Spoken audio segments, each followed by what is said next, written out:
Plasmids can be classified into two major categories, that is conjugative or non-conjugative plasmids. So conjugative plasmids are those plasmids that can be transferred from one bacterium to another bacterium by a process which is called as conjugation.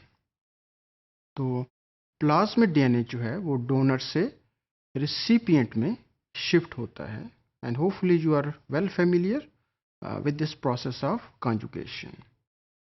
And this process, it is mediated by those plasmids that contain a region of the DNA which is called as a TRA region, that contain the gene that can mediate the transfer of plasmid DNA from the donor to the recipient.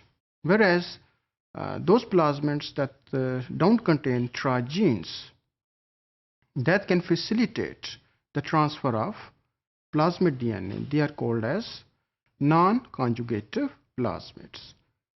So this is one of the classification by which you can divide plasmids into conjugative plasmids or non-conjugative plasmids.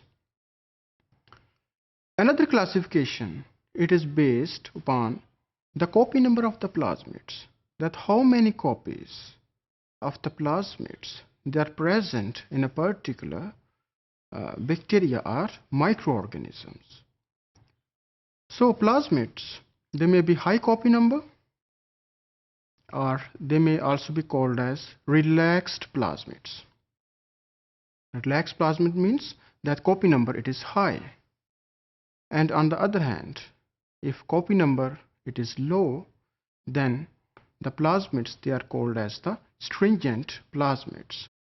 So depending upon the copy number, the plasmids may be called as the relaxed plasmids or high copy number plasmids or stringent plasmids that contain low copy numbers.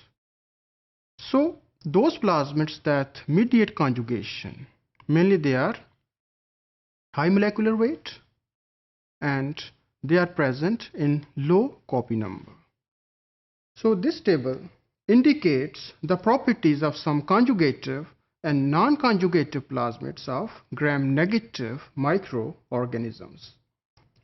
So first plasmid it is called E1, having 4.2 megadalton size, and it is an example of non-conjugative plasmid. So it is not involved in conjugation. How many copies per cell they may be present?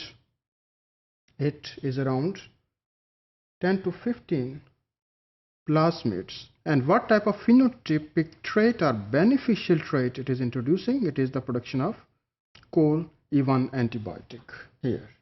Another type of plasmid, which is an example of natural plasmid, it is RSF1030. It is also an example of non-conjugative plasmids, but having very high copy number, that is 20 to 40, and it contains the genes for ampicillin resistance. Similarly, CLODF13, it is a non-conjugative plasmid having 10 copies per cell, and it is also involved in the production of an antibiotic. Then R6K, it is an example of conjugative plasmids, but it is an exception. As I told you that conjugative plasmids, they contain low copy number of plasmids, but R6K, it is an exception because it contains high copy number of plasmids, and at the same time it contains two selectable markers for ampicillin and streptomycin resistance. So these are two antibiotics. And then very famous example of F plasmids that can mediate conjugation, and the copy number it is low. Then R1, it is also an example of conjugative plasmid, and it can have multi-drug resistance, so it can resist variety of antibiotics. And finally, ENTP307, it is also an example of conjugative plasmid, and having copy number 1, 2, 3, and it produced toxin like enterotoxin that is mainly encoded by those genes that are plasmid encoded.